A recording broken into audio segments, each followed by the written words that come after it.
Hey, what it do? What the business is? It is another week in the books with the OndeckTV podcast. I am Spike Lou.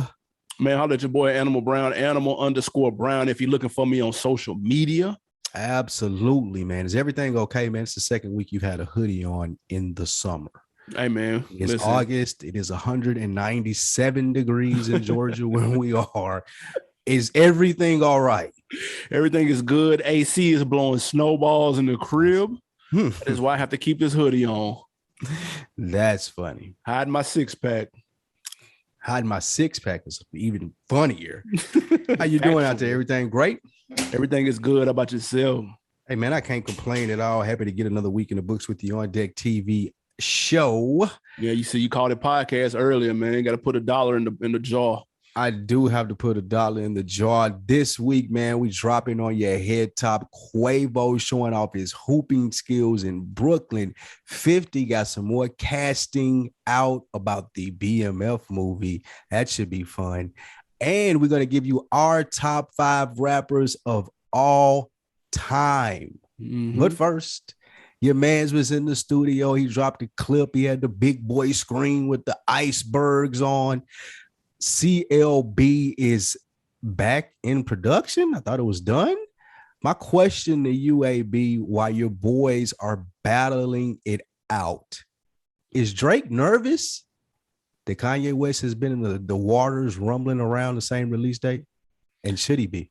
I think people are overstating this invisible Kanye versus Drake release date beef. Like, this is cap. Kanye, people think because Kanye is drawing his album out, he's doing that to fuck with Drake. Kanye he's drawn his last 7 albums out. If you remember, pick any one of the last 3 or 4, dude, and he's done this. And at some instances, he's drawn them out so long that they didn't even come out. So don't be fooled because we got a iTunes fucking pre-sale. Now, we still may not get this done to do. So I don't think it has anything to do with Drake. I think it has more to do with Kanye's perfectionist ways. And I don't think now Drake, on the other hand, he's never committed to a date. So I can't put this on him either, but he does say it's ready. He does say it's on the way. I believe it's going to hit this month. I thought it was going to hit on the 13th. But I do believe it hits this month. So we got 2 Fridays left. I honestly believe it'll be one of these 2, and I don't think Kanye has anything to do with it, man. You think he shook, though? I can tell by the hate in your face. You are absolutely insane. See? This is a thing. It's fun. This is what we need. They might as well stop doing this U.S. versus USSR Cold War, dude.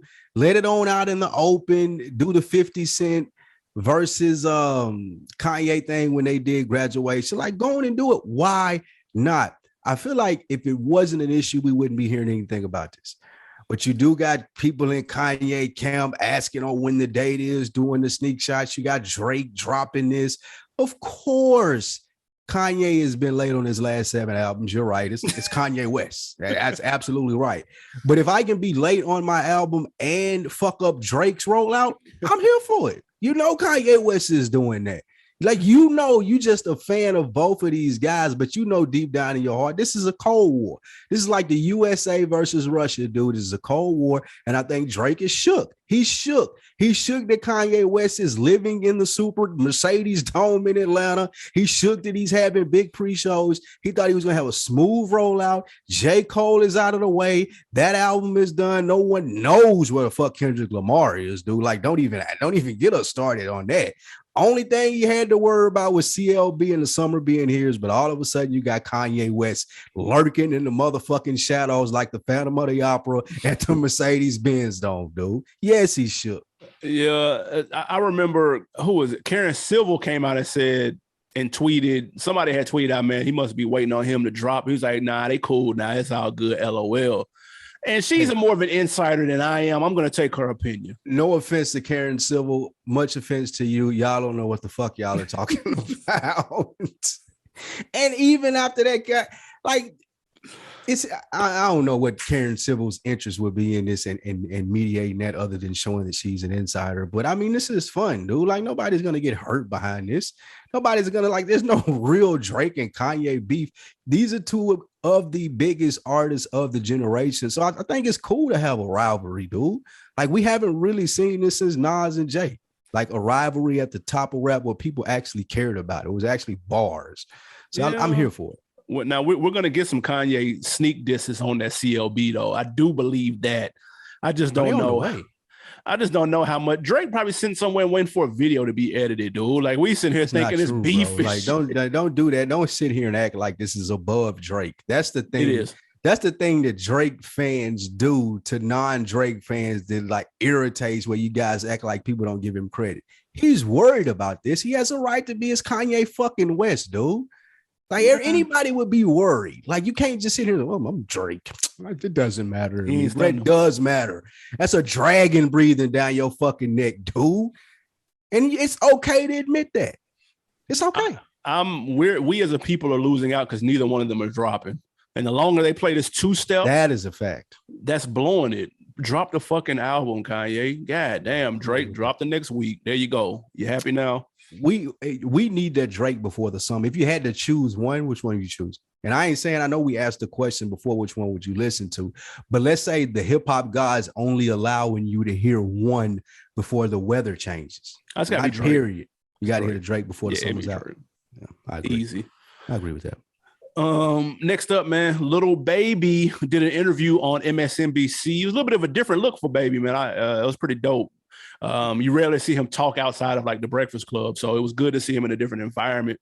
He spoke on a ton of events and a ton of topics. While asked about Black Lives Matter and his song Bigger Picture, he responded saying that he doesn't feel that he'll be speaking his mind on current events anymore outside of music. My question to you, is this a good or a bad approach for the superstar Lil Baby? This is an excellent approach for Lil Baby. And shout out to him for, as we say, reading the room. 2 weeks prior, I see the Baby for whatever it is. Well, for the comments that he said, get in hot water. I see my boy T.I. respond to it. He's in hot water. I see Boosie get banned from Instagram. I'm good. I'll keep putting out the bigger picture. If I know how, and this is not a shot, if I figure out how to articulate it at a point where I'm not going to get backlash, then maybe I get to you guys at some point. But it ain't my job to sit here and talk to you and tell you guys how I feel about police brutality. I'm a musician and I'm going to make music about it. And I respect that. Because a lot of times we get on here and we'll give people flack for speaking outside of their lane. Like, stay in your lane, bro. And I feel like that he's doing that. And it's very, like you said, I was surprised to see him on MSNBC.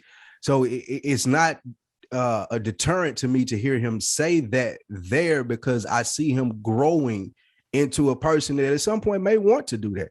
But right now, I'm under 30. I'm still building my brand.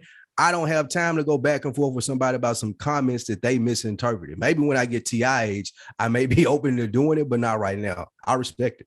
What if that was the platform to do that, though? Being on MSNBC, that's a completely different audience, and you had an opportunity to maybe be in front of some people that may not be 100% involved in the culture or understand, and that could have been a teaching moment for them or an enlightening moment for them for whatever reason they were checking you out. Maybe that was the time to do that. Like, you go on Breakfast Club and talk about it, you're preaching to the choir. You go to Hot 97, you're preaching to the choir. Like, we already know this shit. Maybe the people watching MSNBC should have heard some thoughts on it from his perspective when it comes to that type of stuff, though. They go listen to my single, The Bigger Picture. Go stream my song. It's in stores now. I can get it. That's what I would say to that. And the reason, if I was someone advising Lil Baby, it's like, yeah, I can give you my opinion, as you say here now, but I'm still vulnerable enough where this platform can take me down. I'm not big. I'm not Jay-Z. I can't get on here and even if I do fuck up, it's going to bounce off me. I ain't built that yet. So when I do build that and you guys invite me back in 10 to 15 years, yeah, let's talk about it. But now, if there's still a lane or an inkling of your platform, your people being able to cancel me because I haven't built up enough credit yet, then I'm not going to give you guys that opportunity. I got a lot more building to do. So yeah, and I actually don't mind when people take this route. Number one, because he does it with action. Lil Baby does a lot of stuff in the community. You know what I'm saying? A lot of shit. I don't want it twisted either, though. This isn't the route for everybody. Like, it shouldn't be like, it's some niggas that they should be speaking out and when they have interviews showing how articulate they are to current events. And well-versed, too. And being well-versed in it. You had a very good prefix when you said Lil Baby. You said superstar. Mm-hmm. From a brand standpoint, he doesn't have the ability to be able to do these things. Other rappers can't just be like, I'm going to take the Lil Baby route and I'm not going to speak on it. I hope this doesn't start a trend of that, because that ain't the way either. I hope niggas don't get lazy and think, dog, no, I'm not going to speak on it. Just listen to my song. I cut your song on and you talk about sipping syrup and shooting niggas on like the other side of town, bro. Like, it got to be a one-off. It got to be some balance, though. But I just like that he do it with the action, man. Keep doing. Yeah, I'd much rather me seeing a video of him buying his neighborhood shoes and doing turkey drives and book bags. I'd much rather see that than hear him misquote fucking Sojourner Truth trying to be deep. That's Sojourner Truth. Out of somebody, nigga trying to get his Frederick Douglass bag and shit, and nigga be like, God, nah, bro. All right, shout out to Lil Baby. Once again, I called him, let everybody know. Saw he was a superstar. First, I'll let you guys know that every time you listen. Tory Lanez, your mans, your unnatural hair brother out here in these streets. He's in hot water again. People from Megan's camp claim that Tory Lanez violated a restraining order when he went on Rolling Loud set to perform with the baby. This seems to be following Tory everywhere he goes. Animal Brown, my question to you, young promising star like Tory Lanez, will this Meg Thee Stallion situation ever be behind him? It will eventually. It doesn't seem like it, but it will. Speaking of the baby and his set, I saw 50 Cent. They asked him about the baby and his comments, and he said he can get past this. Everybody got past Chris Brown and Rihanna. So using that as the precedence of a scandal, so to speak, Tory Lanez can get past this. If people accept Chris Brown now and they're no longer always constantly tying him to Rihanna, then I feel like there will come a time, whether there's some type of conclusion to this whole situation or whether it still is up in the air of what happened. Unless he's in jail, there'll be a time when Tory Lanez is not synonymous with Meg Thee Stallion. It's just gonna take time and a lot of big records for people to forget that. One, comparing the baby to Chris Brown with 50 Cent is fucking nuts. It was a scandal. It was a scandal of him being canceled. People were trying to cancel the baby the same way they were trying to cancel Chris Brown before canceling was really canceling, though. Right. True. That's fair. But the reason that you can't cancel Chris Brown because he's talented. People are literally calling him the second coming of Michael Jackson, dancing, singing, he got it all. Pause. Yeah. The baby is like, people were tired of that shtick before this even happened. Like, people were already over there. So I just don't think that he's talented enough to get past this. I disagree with 50, leading into the point about Tory Lanez. He's talented enough to get past this, I think. And it more so depends on what Meg does. This isn't going to go anywhere as long as she's hot. That's true. So then the question turns to, is she talented enough to be around for 20 years as to where this is going to follow him? As long as she's a big artist, he'll always be underneath her because this happened. I think this will always follow him as long as she's hot. She stops being hot, he comes out with a smash, which he's fully capable of because of what I said at first, talent. Tory Lanez is a talented dude, a lot more talented than the baby. Oh my God. If he continues to do what he does, he's going to be able to break through with something again if Meg is not around. That's the only caveat. The only way that he breaks through, the only way that doesn't follow him around is she can't be around. And that looks like that is not going to happen. She's going to be here for a while. Yeah. She's talented. That's his biggest obstacle is Meg being hot. Thanks. That's killing him. But another thing is also, don't like him, it's a wrap. But he needs to clear his name though. If everything went down how he's claiming it went down, then somehow, some way, this nigga need to find the stoplight footage, nigga, the fucking neighborhood watch. But then it goes back to, we talked about it though. Does it though? Like, does he really need to clear his name, or can he just keep his head, take a Big Jeff slogan? Can he keep his head low and just keep firing? It depends. I'm gonna just keep rolling off these monster hits. I'm gonna beef with Meek Mill every once in a while, do something funny, and like hope that y'all forget about it. Like, does he actually have to say this is what happened? Like, do you care? No, me personally, no. But I think the general public that are Meg fans or that were used to be Tory fans, they do need to get some clarity, because this shit is drawn on, and now the longer this draws on, the more it favors Tory because he's not behind bars. That's a fact. The longer this plays out, the less people are sensitive to it. That's what I'm saying. Like, the more it's like, okay, if he did do that shit, it probably would be some type of something. This nigga on stage, he's shaking it. Like, this nigga in videos, this nigga on stage and rolling loud. He traveling. He outside, dude. So, like, he's looking like it ain't a care in the world going on. So it makes his case look more realistic, or it looks a better situation for him. It definitely looked like he knows something that we don't. Right, exactly. Like, he moving like I'm good. Y'all don't know yet, but I'm good. It's how he's moving. Yeah, we'll see though. Strange. Speaking of the aforementioned 50 Cent, before we get to our discussion today, he's got a new casting announcement for his BMF series coming on Stars next month. It's supposed to be next month, and he's still making casting announcements. So that's kind of strange. Eminem, Detroit rapper Eminem, is supposed to play Detroit D-boy, white boy Rick, in the upcoming white boy Rick. Right, that too. BMF series. Is this a good move, or do you need to hear a little bit more explaining to this particular announcement? This to me sounds like a move where I'm not sure that white people are interested yet.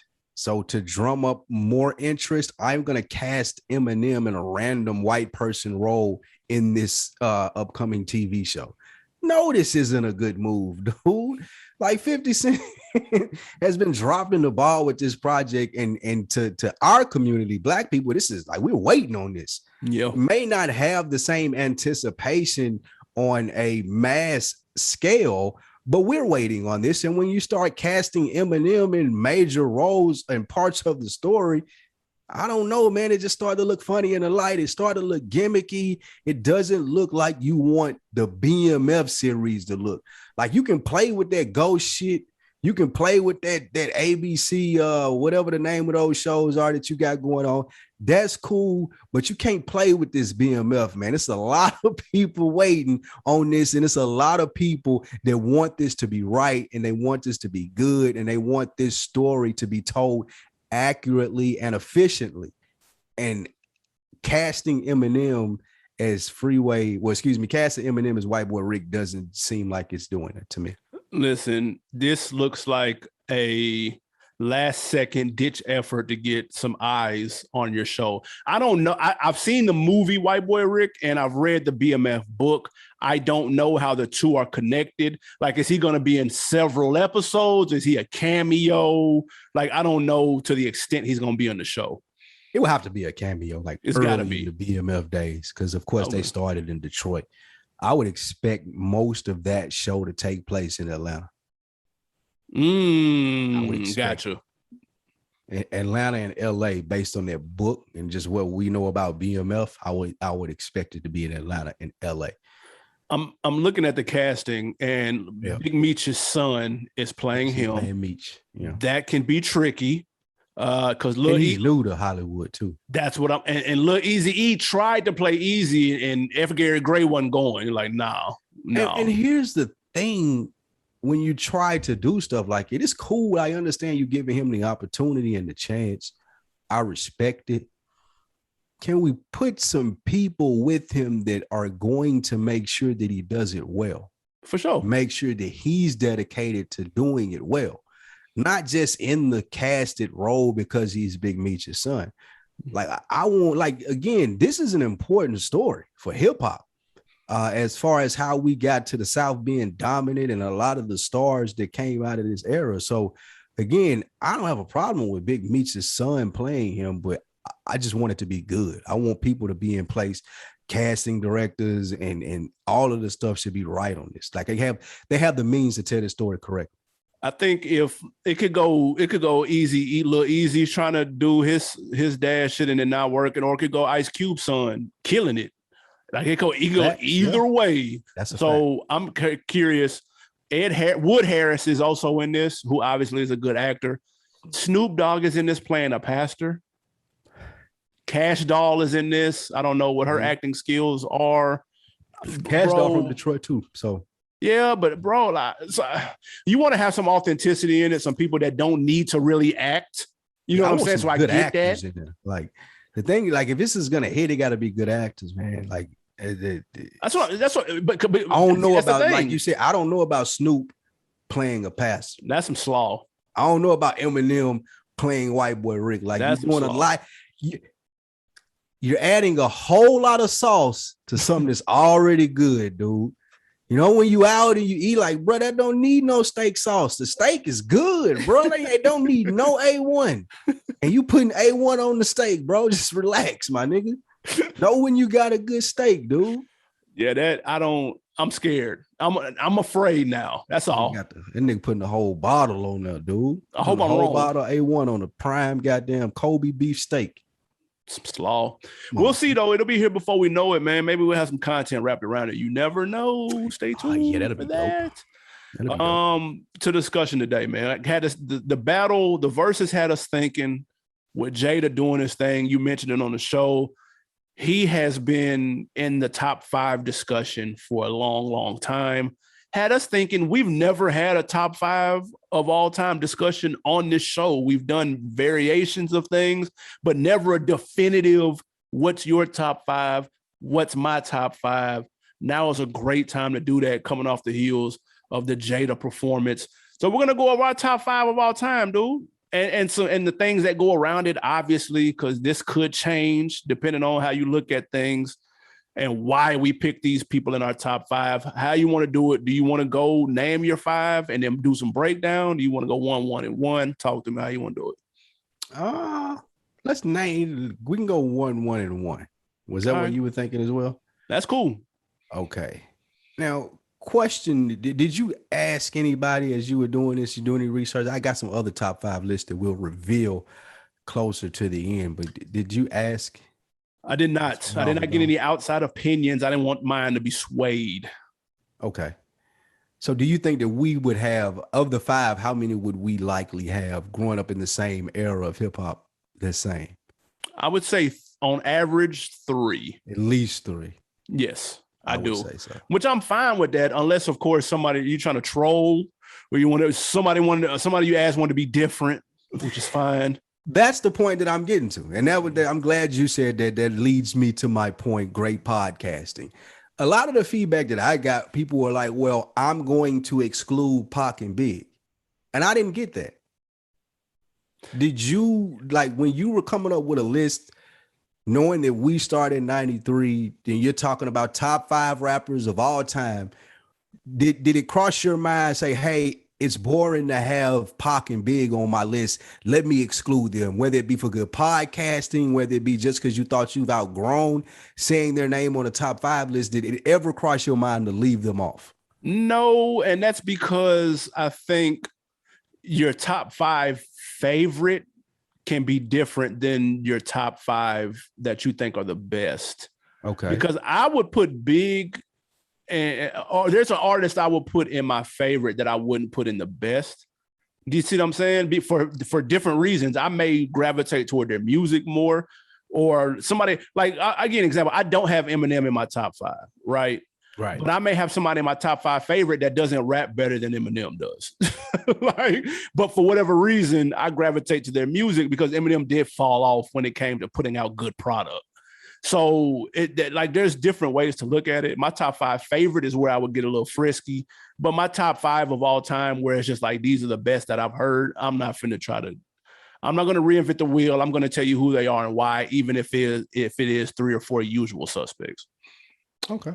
So, and we're doing, to be clear, top 5 of all time, not your favorite. Exactly. Okay. Exactly. Does your favorite list differ from that? Like slightly, skir a lot from it? Slightly. I would probably replace 2. Okay. So who you have first? We're gonna go the layup route. It's obviously Hove, who I think is the greatest rapper of all time. And I'm putting in this everything, him being the blueprint, literally when it comes to in and outside the booth. But if we sticking to just music, he's probably got the most classic albums out of any solo artist. Another person on my list is battling that, but we'll get to that in a second. Jay-Z's got 4 classics on a slow day. 5, maybe 6 if you just feeling froggy. So with that being said, he's without a question the greatest of all time, and he should be on everybody's list. He even said that on fucking Black Album. At the end of the day, I need to be on everybody's top 5, and if you don't have him in your top 5, I'm not listening to your list. Yeah, or you're 15, which is fine in that case. Yeah, and again, to clarify the list, we're talking about best of all time and rapping and being impressive and what they do. How do you leave Jay-Z off? You can't. It's impossible. It's impossible in this, what we call hip hop, and observing this culture, people that have done it. Like, you can't not have Jay-Z on there. I would say the same thing. I got Jay on my list.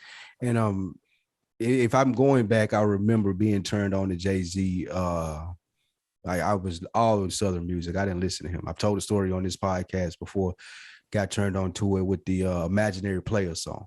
And then I bought my first album after I heard Hard Knock Life on the radio night after night, because it was the #1 song. And I've been a Jay-Z fan ever since then. Favorite albums, The Blueprint. Like, the favorite verse, maybe Song Cry, or either the Mama verse or #10 on The Blueprint. But like, you can reel all of that stuff out. Thanks. And that goes to my point of being a favorite. Like, you maybe have people that you like, but when you have goats like Jay-Z, like, you know the index card off the wham. Yeah. Oh, this is this. And when it comes on, bam, you right in mode. It puts you right in that place when it came out. I remember where I was when Blueprint dropped, things of that nature. Remember where I was when I first heard these songs. So that goes to Jay-Z being top 5. Have you seen him in person? Have you seen the show? Yes. It was Which one? Vanderbilt. What show was that? That was a while ago too, though, wasn't it? Yeah, the one time, but 2 times. The one with Beyonce was the headliner. He was the opening act. And the other so time, disrespectful. The other time, he was doing it Vanderbilt. I can't remember what album it was. Was that before we moved? Yeah. So maybe Blueprint 3, maybe? That had to be it. Around that time, it was New like York. Vanderbilt's homecoming or something crazy. Yeah. I know he got a bag for that. They broke him off. It was a dope ass show though. Yeah, I believe it. He puts a good show on, man. To be somebody that's not so like animated, you know what I mean? He's not running around jumping around like Travis Scott and shit. It's produced well for him not to be a good performer. Exactly, because that On the Run was dope. That On the Run, I went to On the Run 2, and then I went to Hard Knock Life tour in 98, 99 when he went to TSU, came out with the Eddie George jersey. Went to that one. Those are the only 2 times I've seen him. I missed Watch the Throne. I still ain't forgave myself. You went to see them overseas for On the Run. Yeah, in Paris. Yeah, that was dope. Yeah, it was, and it was slammed in there, and they were word for word, just as if he was in Atlanta, dude. So I was like, damn, it's crazy seeing that so far away, the impact that it has. And there may have been more there for Beyonce than Jay if we keeping it a stack. But still, everything hit like the same, though. It ain't like he was rapping encore. Niggas didn't know what it was. Like, no, like it was still hidden. So it was interesting. I had a good time. Yeah. Facts. Moving on. So both of us had Jay-Z on the list. That's 1. Absolutely. I'll do my 2, and that's Pac. I couldn't make it's impossible for me. Like, when people were responding to me when I asked them who theirs was, and they were like, well, I'm leaving Pac off to make it interesting. I can't even put a list of 5 favorites together without Pac. Like, my mind is blocked from doing it. I'm just not able to do that. I couldn't even come up with 5 excluding him. And with that being said, my views on him, as far as a rapper, I feel like that he is the ultimate. If you were creating a rapper, he would be a 99 or 98 on the game. And I'm not necessarily talking about bars. People always try to take slight at Pac because he doesn't rap like Jay-Z. When I think about a rapper is a commentator of the culture. And the reason that I say Pac will be 99 and I don't knock him for bars, no one has ever in the history, in my opinion, in the history of rap, has commentated on the culture around him like Pac. And the range going from Dear Mama to Hit 'Em Up to Brenda's Got a Baby, Keep Your Head Up, to fucking whatever song with Casey and JoJo is slipping my damn How You Want It? How Do You Want It? Like the range of what he was able to do and how accurate his perceptions were in the songs, like all the songs, starting from all the way with Tupacalypse Now, going to Machiavelli. Like there's always a accurate level of perception. And again, going back to what I believe a rapper is, true and at the end, I'm commentating on the world around me. That's why all of the outside stuff is always so important around rap artists that you never see with country artists and you never see with rock artists. And you ask, well, why don't they beef? And why don't you see this? Is because they're not consumed in the culture around them like rappers are. Like your job as a rapper, no one else was speaking for Black people. So hip hop started with, hey, this is going to be our communication with one another. And I don't think anybody ever did that better than Tupac to this date. Yeah, and I don't have Pac on my list. No, I'm just cap. Obviously, I have Pac on my fucking list. Like, let's be honest. A huge Pac fan, didn't get really super deep into him until right around the time he passed away. Obviously, he dropped All Eyes on Me and Machiavelli the same year, which is ridiculous. Both of those are classics. Like, I think what's dope about Pac was that, yeah, if you're doing a creator player on 2K, Pac is a 99. That's a fact. Like, and I like that he was a storyteller. And I when people say he lyrically, like, actually, like, he's slick, like, y'all really got Pac fucked up on the low. On the low. Especially like, by the bar of now. But no, I'm saying, because the comparison was always him and Big. Yeah. And like, this is why Big is better if you are on the Big. Big is probably the best lyricist, like, of our generation, like, ever, nigga. Like, so saying he doesn't hold up to him, that's not really saying much, in my opinion. But you listen to Death Around the Corner, Staring at the World Through My Rear View, Changes, like, you can't tell, like, them bars hit to, if those bars never existed and somebody rapped those exact same lines today, they would still hit with that same impact. So that's why. But you listen to some of Big shit, and like, he's spitting, but everything doesn't necessarily carry over because he's speaking more in like at the time.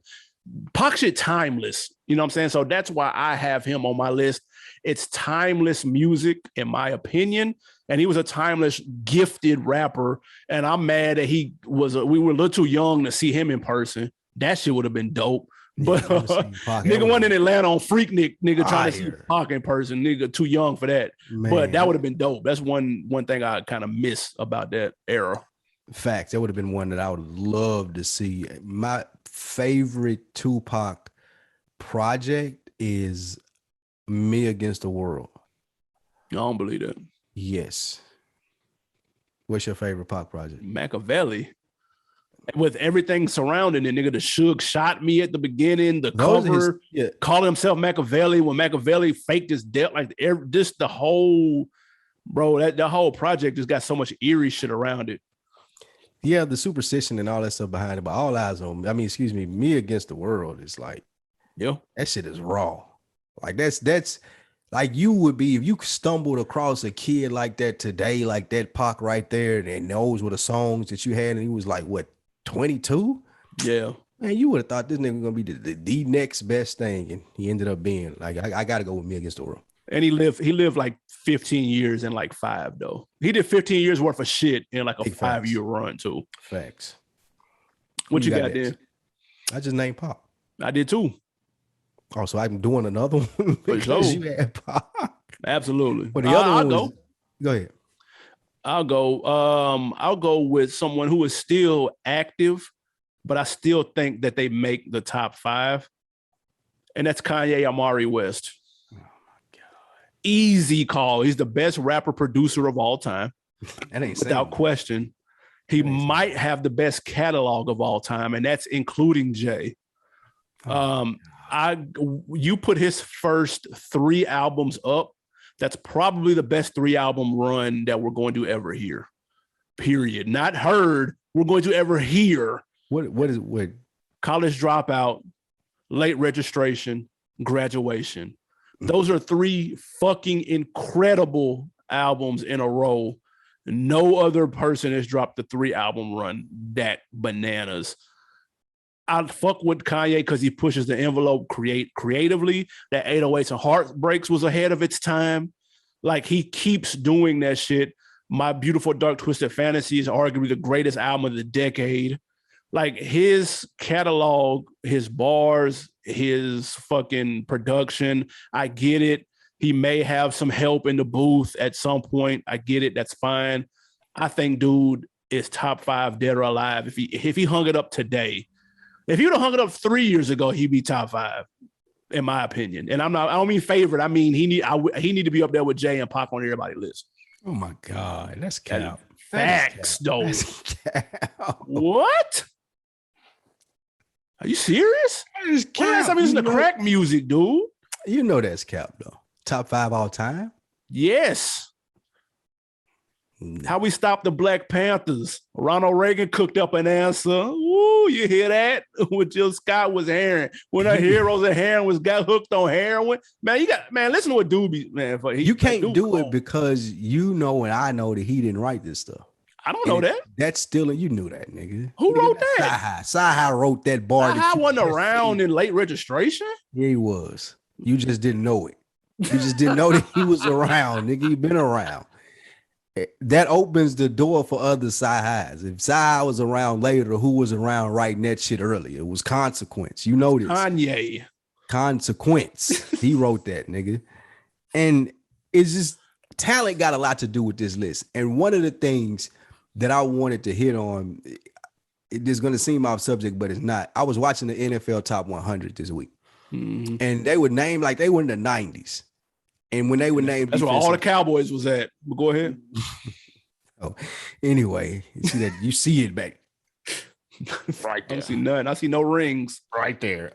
Anyway, they were talking about the top 100, and they were naming D tackles, like 3 of them, like very Aaron Donald like.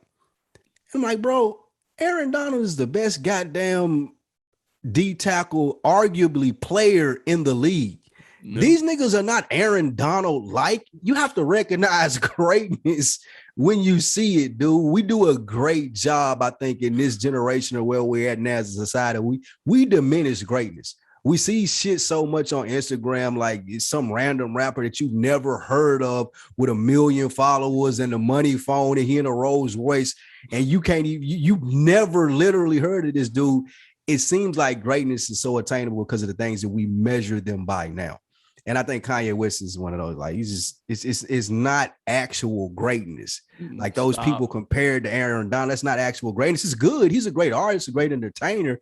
But when we're talking about talent and you stand him next to a nigga like the next person on my list, Lil Wayne. He's neck and neck. No, it's not even that fucking thing. Like if I put 2, like, I could put a nigga like Pac in the booth with Wayne, and I can respect what Pac did, even though I know he's not going to get there. Same thing with Jay. Same thing with whoever else is on the list that I haven't got to yet, but not with Kanye West. Like, Wayne is going to wrap circles around this nigga 3 to 4 times over. That's not true. And that's the next person on my list. And that's the reason why, because strictly off of talent, nobody is as talented on this top 5 list when it comes to rap.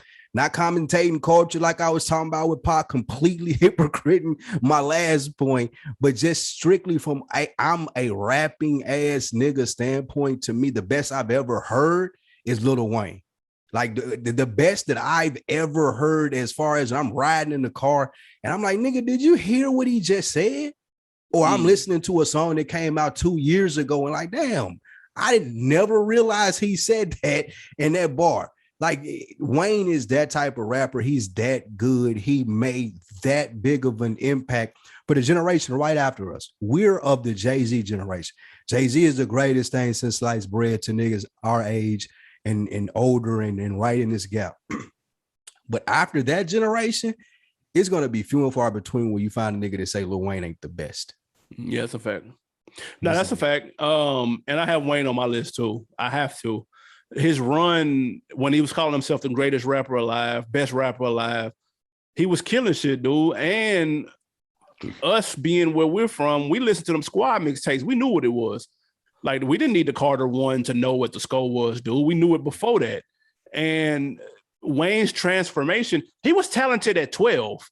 Like, let's be clear. We also knew that when we was listening to them Hot Boys. Yeah. We listened to the original Hot Boy. We're like, hold on, dude, right there got something though. Like, we didn't know he was gonna be GOAT status, but we knew he was talented. Yeah. And I feel like he like LeBron would, in terms of like meeting those expectations though, like, or really exceeding the expectations. So I definitely have Wayne on my list too. It's impossible not to see his influence on the game currently. And quiet as kept, even though he did take a few years off. Let's be clear. Them I am not a human being years. He sat the bench. He went to go play baseball overseas. Like Mike. He pulled a Marbury. He went overseas. He went to China. There you go. He went to China. He took a break. He went to go play for the Birmingham Barons, whatever the fuck you want to call it. But low key, Wayne still got it too, though. Real low key. He back. He may not have the Carter 1 or 2 in terms of like a full body of work, but he can still rap his ass off with the clever bars, the shit that make you rewind, the stuff that makes you laugh out loud. Like, he's got those from now until the end of time. He's probably one of maybe 3 people that will be undefeated in a versus battle. There's a clip floating around of him speaking about, I gotta address that too, but there's a clip floating around about him speaking about mental health. Yeah. And that's probably a big reason we're talking about those I am a human being years that he wasn't able to do the things that we expected him to do. But I'm glad that he's in a great space now and he's able to talk about the mental health and getting back to popping how he wants to, because you can definitely tell, like you said, that he's back. You said Wayne. Hold on real quick. That interview that you're talking about, he's on a guy. I forgot the guy's name, but he talked about when he got shot when he was young and how the story always used to be he was playing around with the gun and he shot himself. He actually said he was trying to kill himself. Because he was depressed because his mom wouldn't let him rap because of his school grades, and he was really like finna take himself out. He just missed. So, but he actually said that a couple of years ago. It just didn't make a lot of waves for whatever reason. This particular interview, I guess they went a little deeper into it. This is making more rounds, but he has said that before though, for the record. Mental health is a lot bigger now. So exactly. But yeah, he's undefeated. He's one of a few people that's undefeated in the verses though. It's gonna be hard. That's not possible. It can't be one of a few people, because what if those people went against each other?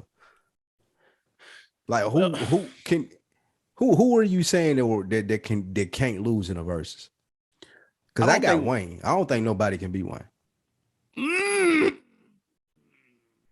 It ain't. And especially if we want whole career mixtapes and everything. Like nigga, like if a nigga gonna beat Wayne, he gotta have a caveat, and that's why I say he'll beat anybody, because he the only nigga you gotta have a caveat. Either they're gonna say you can't do the mixtapes or you can't do the regular shit, but you no way you can't do the features. Yeah, you can't do the stuff. It ain't no way a nigga finna step in that ring and take the heat. Well, Wayne got access to features, mixtapes, and original. Come on, bro. Want that smoke. I ain't gonna lie, that would be dope. If he did a versus where it was 20 just of his fire's features, that would be dope. As like a feature versus would be hard. That would even the score up a little bit. He still would maybe win. Kanye. Maybe that I give you that would be a fire versus Kanye and Wayne. That would be you put that motherfucker. That would be a knockdown drag out fight. You put that motherfucker in 100,000 seat stadium and let's make it do what it do. Like that should be crazy. But yeah, so like I said, I had Wayne too. So we got one more. So we have one more on the list. It's big, man. For me, it's big. For the record, I don't have big. You don't have big. And the reason that I have big on this list, I still genuinely believe, easy for me to say, Big is still top 3 best rappers that I've ever heard in my life. Bar for bar from a lyric standpoint. When I put Life After Death in, he's one of the few rappers that I'm like, damn, he was ripping that. Yeah. Like, not in the sense of, that was a cold verse or cold bars, like, but more so in the sense of this shit is 20 years old. And if it came out yesterday, it would be a lot better than the majority of the niggas rapping right now. And I'm talking about like shit, like I got a story to tell, even hypnotize. What's the verse that you love on the Puff shit? The more money, more problems. He killed it. The more money, more problems, but not the what's the name of it? Which one? Victory? Yeah. I guess niggas that can't do that right now today, 15 takes. Emulate that big verse.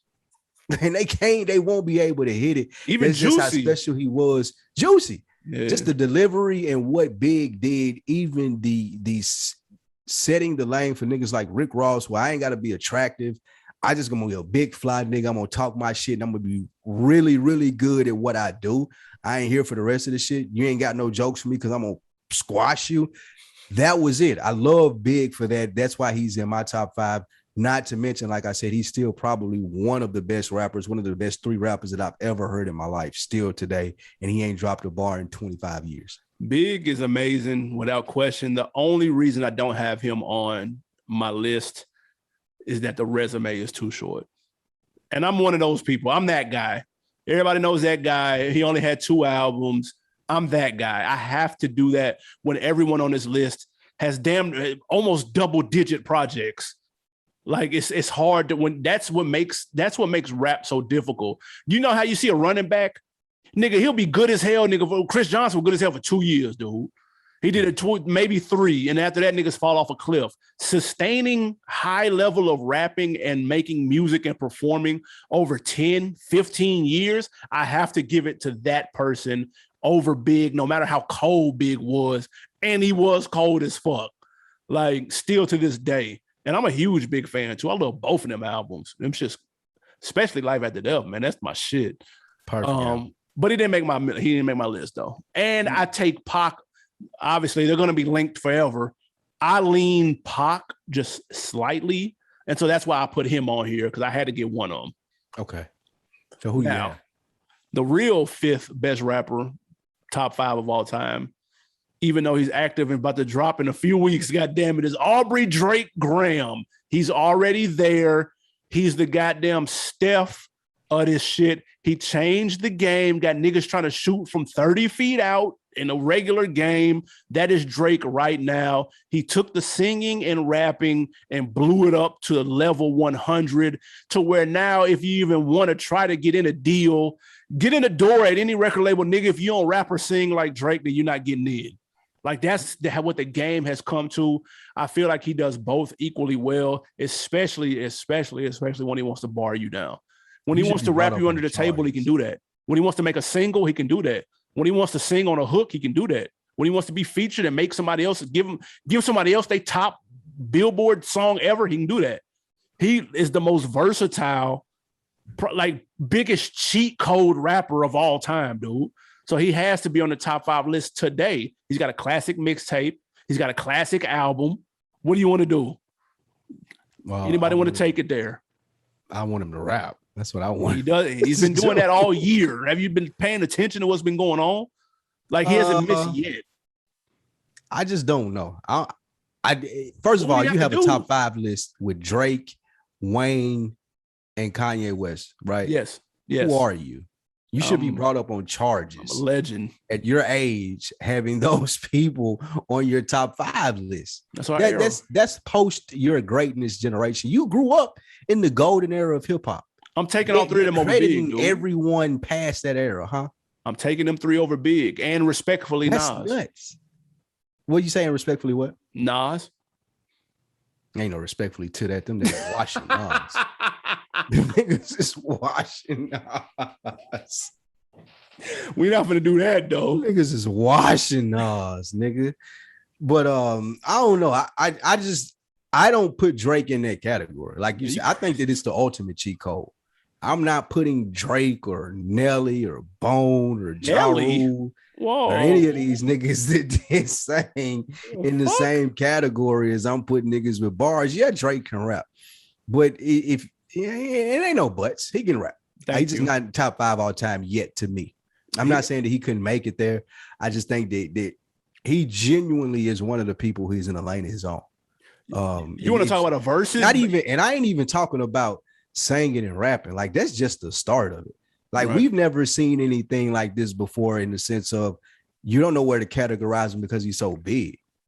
Like dude could give you straight bars from here on out, but he's just so popular, it's still gonna be pop shit.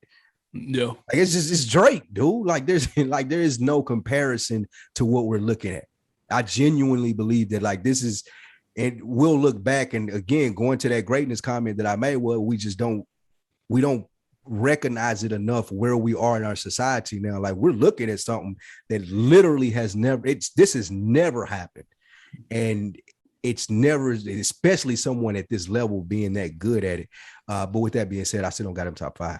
This run is unprecedented. That's a fact. Yeah, I agree. I don't, like I said, and the only reason that he probably wouldn't be in my top 5 right now, because I just classify him different. Like I'm not even giving niggas the credit of saying that they in a lane with him. Like that's even fair. as much as I admire Jay-Z, as much as I admire like what Wayne did, and as much as I admire what Pac personifies as a rapper, I admire more like what Drake has did. That shit is unbelievable. Yeah. Like, especially like people don't get it that we seen a lot more. Like we didn't come up with fucking KRS-One and in the 80s right. of this year, and Rakim and we've seen a lot. Yeah. And to see as much as we seen in hip hop and to see a nigga like Drake doing what he do, that shit is unbelievable. That's literally unbelievable. That's why he's top 5 now. No. I had this conversation before. He in a lane by himself though. I just couldn't. Like I said, I think it diminishes what he does to list him on a list of top 5 rappers, because he bigger. Like this. Maybe when he put out what's the name of the album when he had the fro with the blue background? If you're reading, I mean, nothing was the same. Around that time, if you were listing him as top 5 rappers and putting him in his place as all time, I could understand it. But the trajectory of where his career has gone since then, and just like the gravity of what he is as an artist, like I can't put him on the list with rappers. His verses will be a problem too. But I had this conversation real quick before we get to these wins and losses. Shout out to my guy Bird. We were talking about who needs to be the new NBA logo. We was like, they need to switch it up. It don't need to be Jerry West no more.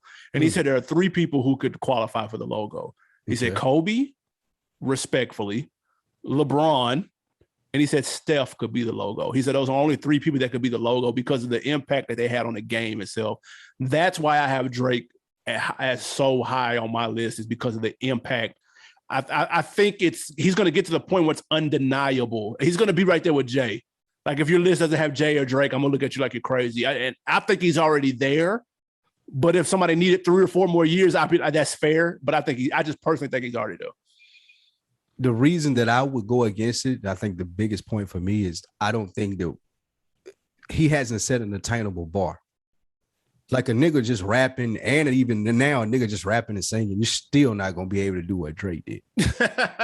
Now, somebody that's real talk. It sounds crazy, but like even if you like, you know how good you're gonna have to sing to do this shit better than Drake. Like somebody the bar, the rapping part of it, he got that sold up. But even the singing part, like he ain't that great at it, but he does it so well. Like he's made it where everybody trying to do this and it don't sound good. So now you can't even break through when you do this. Yep. So I just look at it like Drake has set an unfar, like a nigga can aspire to be Jay-Z. Like if I'm Lil Baby, it's a long shot. And I'm not saying he's going to do it, but if I'm Lil Baby, I can sit back and say, I see the route that he took to get to right there. I can try to do that. I'm going to find me the baddest pop star in the game. I'm going to do this and do that. I'm going to try to take the route to get to where Jay-Z is. Ain't no Drake path. Ain't got this sauce. Like we were just like any nigga that come to ask Drake that how you do this, his response would be, nigga, you can't. Let's just go from there. You can't do this. I can help you with anything else, my nigga. If you young and you want to be Drake, let me break this news to you, my nigga. You can't be Drake. It ain't gonna happen again. Not while I'm alive. Top 5 dead or alive. Nah, different lane. Totally different lane. Y'all let us know, man. Top 5. Who was in your top 5? You can go to usual suspects if you want to. If you want to troll and fucking throw somebody that don't belong in it, that's fine too. Just leave a comment. YouTube.com/OndeckTV podcast. Of course, at OndeckTV show on Instagram. We got some wins. Who on that list? Have you seen Wayne in person? Yes, but it wasn't. This was Carter 1, Wayne, at like the Municipal Auditorium. You don't remember that concert? It was a TSU concert. Him, Jeezy. That was Municipal though, or was that at their gym at the TSU gym? No, this was Municipal. Oh, okay. Oh, was what? Hold on. Was that he there? Came. He performed. I'm not sure because I've seen Wayne in person walk by me at a show, and he was like literally half my size. That's the only reason I remember. I was like, damn, that nigga small as fuck, but I couldn't remember if he performed. But if he did, that was the only time I saw him. That was a long time ago. Yeah, he performed at Municipal. It was a cool show. Okay. It wasn't great. It was cool. And Drake, have you seen Drake? No, I've never seen Drake live. I would like to see that though. And they got so many hits. Like if I go to a concert, if I know 60% of the songs, I'm good. I feel like with Drake, you're gonna go in there and know 80. Like just he got a lot. I went to Drake and Future, and he did a medley, and you would be like, "Oh shit, this nigga got a lot of records, bro." I think the next Drake tour, I will go on it. I would definitely go on it. I'm ready for it, man. What we got though? Wins and losses. Y'all know how we do before we get out of here, man. We're going to give you the wins and the losses of the weeks, the ups and the downs of the hip-hop world, starting with my man Quavo. He was out in Brooklyn putting in work. He shows his athletic prowess once again, sending a fan shot into the stands on an attempted layup. Did you see this? I did. I saw Quavo. Listen, he is holding it down as the best hooping rapper right now. Whether it's a celebrity game or whether it's at Rucker Park, apparently, or wherever the fuck this was at. Quavo just all around, though. The nigga was throwing quarterback. Like any celebrity game, he's in there. I seen him playing football. He had a home run almost in the All-Star game for baseball. Like, shout out to Quavo, man, living his best life, man. This how you supposed to be a rapper. I agree. Do it, man. He don't want to see me though on that court, though. I'd have gave him work, nigga, in the paint. That is not true. Shit. You probably haven't moved quickly in at least 2 years. I just moved quickly. Even got out of the way or something. Like you ain't even got out of the way in 2 years. Next, man, we got an L to Hot Boy Turk. He says during his wild times as an aforementioned hot boy that we talked about later with Lil Wayne, they went back to their baby mamas and gave them crabs. Time you gotta know when to be quiet, Turk, man.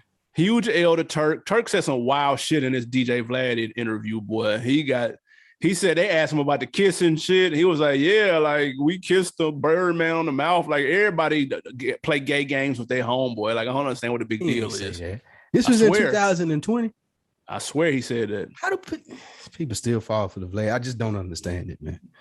I don't understand. First of all, trying to put that nasty ass quote on Vlad was disgusting. Because that nigga was the one that said that unprovoked. But Vlad is the nigga that sets the platform for that. Like, don't nobody care about that shit in 20. Well, let me be from clear. Turk. If you want to fill up a 45 minute Turk interview with all due respect, you have to talk about shit like that. If I got to ask Turk about kissing Birdman, can I just not have Turk on? Can we do that? I don't want to interview Turk. If we got to go back to the baby and the Wayne kissing 25 years ago on Rap City, then can we just not interview? We wouldn't ask him. I wouldn't ask him. I don't want to know. I don't care. I don't care about the gay games that he played with his homeboys. I promise. That's why gay games. That's on Turk. That's on Turk and his homeboys, man. You niggas live your best life. Also, the niggas out there living their best life, illy affecting everybody else out here, man. L to everybody taking your man Whack 100 serious. In the recent weeks, he's got into it with 21 Savage, Meek Mill, and Jim Jones, all going back and forth with this man on Clubhouse. Meek wants to set up a meeting, wait for it, with Whack 100 and Louis Farrakhan. Bro, listen. Bro, wait. If I was Farrakhan, the rigor and the disgust that I would hang my phone up with if me called me and was like, hey, bro, I want to set up a sit down with me, you, and Whack. It's exactly why I don't give rappers my goddamn number. If I was Farrakhan, is what I would be saying. Fuck out of here, man. The last person on earth that needs to sit down with the honorable Minister Louis Farrakhan is whack 100.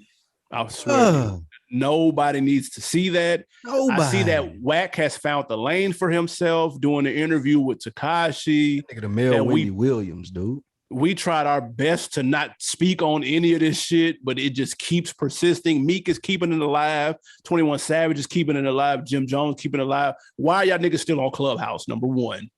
That's number one. Why are y'all nigga? What's next? MySpace, nigga? You gonna defriend them on MySpace, dude? Like, what's next? About the top 8. They gonna take. Yeah, he gonna put them out your top 8, bro. Like, come the fuck on. Get off of Clubhouse, dude.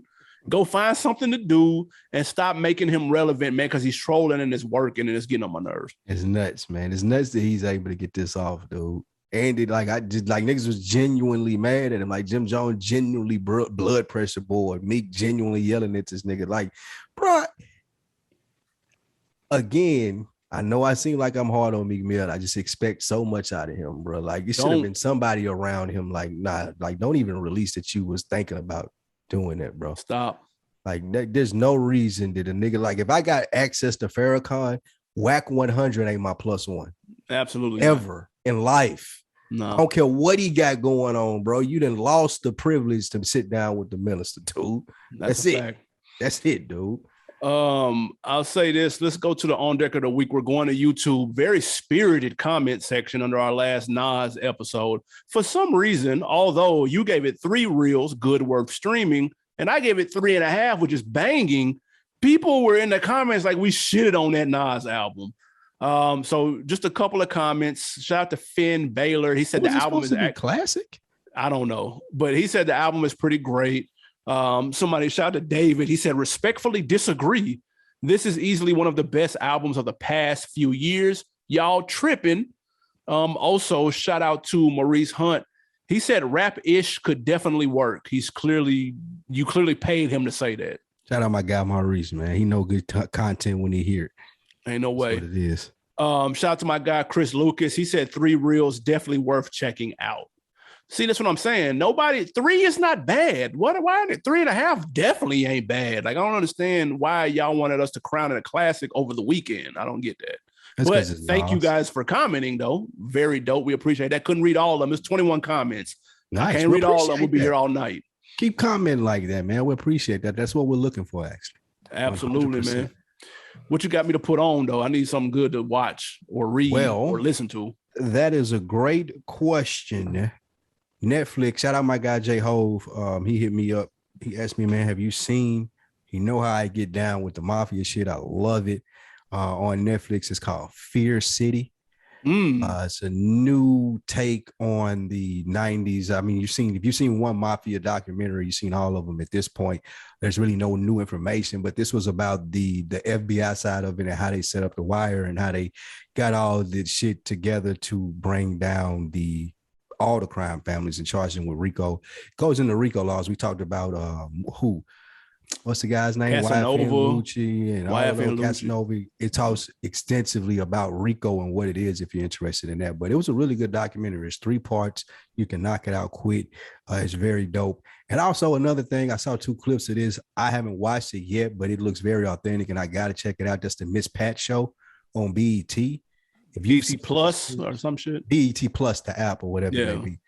I listened to her on Rogan. She was great. About a 2-hour interview. If you really want to get deep into her story and what she got going on, it's dope. Really fascinating backstory.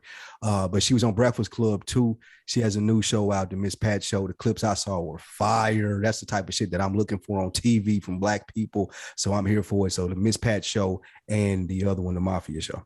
Very interesting concept for that Miss Pat Show. A sitcom that's like rated R though. Yeah, and like edgy though. I'm fucking with. I saw the clips too. I'm fucking with the clips. I gotta watch this episode, see what it's hitting on. The cussing with the laugh tracks is fire. I think. Yeah, that's crazy. Yeah, I'm fucking with that. I'm fucking with that. I have 2 put-ons. Number 1, I'm on Netflix too. Shout out to Untold, the Palace of the Malice at the Palace story. I know that's been told before in the 30 for 30. This one had really good footage, really good storytelling. Obviously, if you don't know, I'm a huge Pistons fan, so it's going to hit a little different for me. But even if you're just a general sports fan, I think you would fuck with this. They talking to everybody involved. And I'm talking about even the fan that went on the court and got sprung on. They talking to the dude who threw the cup. They talking to Tim Donaghy, the ref that was betting on games. They talking to him. He was the ref at the game. I didn't even know that. Like, there's a lot of stuff in there that's really dope. Steven Jackson, Metta World Peace, Jermaine O'Neal. It's really, really well done. And just the impact of what that meant for somebody like Reggie Miller's career. It's really good. It's really well done. It's only like an hour. It's a real easy watch. So I definitely recommend that. And lastly, too, shout out my guy, Nikki Duce, collabing with the Frames Per Second podcast. We are having a live event here in Atlanta, August the 29th, Sunday. We're going to go see Candyman. We done booked out the theater. Y'all pull up, fuck with us. You can get tickets. There's a link in the bio or in the description of this show to go get tickets. It's going to be a whole new movie-going experience, dude. We booked it so we can do whatever we want. We can crack jokes in that motherfucker while the movie going. If some bullshit happen, I'm going to boo that shit if it's whack. We're going to have some fun in there, dude. No rules. Do whatever we want in the theater. Come out and kick it with us. Very limited seating, though. So, yeah, snap you a pass up real quick. Very limited seating. We're going to test it out, see how much fun we have, man. May do some more stuff down the road. Absolutely, man. Come join us. I'm going to be in the building, man. My guy, Nikki Duce, y'all come kick it with us. That's going to be really, really fun, man. You like Candyman 1? You like the original one? I've never seen it, so this is going to be all new to me. Like people crack jokes when I tell them this, but I'm out on scary movies. Like, I'm doing this to support and make sure that the brain. But you like Jordan Peele shit though? Peele it's that ain't. I'm talking about supernatural scary shit. I ain't on none of the supernatural shit. Like Jordan Peele, he walks a fine line. Like it's like a kind of a more of a psychological I don't know a little bit. Describe it. Yeah, like, but if they're monsters and it's some fucking ghost or some shit, like no, that ain't this though. Yeah, I know that ain't this, but even like I'm out. I'm good. Yeah, I don't fuck with that haunted house shit. I'm out. Yeah, I'm out. I'm all the way gone on the Covenant 9 and the spooky, Conjuring 7 and shit. The spooky doll. Like, I'm good. I'm 1,000,000% good on that though. But this should be fun though. I went to the movies this past week to see that Aretha. So I'm out in these movie streets that Aretha would. Man, listen, Jennifer Hudson, give her an award right now for that. Because she bodied that, and Marlon Wayans bodied it too. And nigga did a great job. I know he was in it. You ain't never seen Marlon Wayans like this. Promise you that. He bodied it. That was really good on his part. Shout out to that, man. I may go check it out. But again, we appreciate y'all for tapping in. One more put on before we go out of here. Speaking of tapping in and keeping the brand strong, check out me, my guy Big Jeff, and Sean Walsh. We're going to preview these last 5 episodes of Raising Kanan. Yeah, my y'all God. know we tap in on the TV. Y'all know we tap in on the TV, man, like we did with the Snow School. So I'm going to give you guys a review of those last 5 episodes. They're taking a break this Sunday, so we're going to drop it on Sunday for you guys, since it won't be an episode for you, and let you guys take in that review that we have of the last 5 episodes. So that should be fun. You're not watching that? Huh? You're not watching that? No, absolutely not. Waving the 50-cent flag on here week in and week out about them slaw ass shows. Nope. I'm doing it for the brand, because definitely I wasn't watching that. But you guys wanted a review. I got hit up a couple times like, you guys should review this. So it's mama bodying it though. I like the mom in it, man. She killing it. I'll take y'all word for it. Also, support the real man. Patreon.com/realville. 2 brand new album reviews coming soon. We appreciate y'all tapping in, man. Thanks as always. Until the next time, we are out. Absolutely.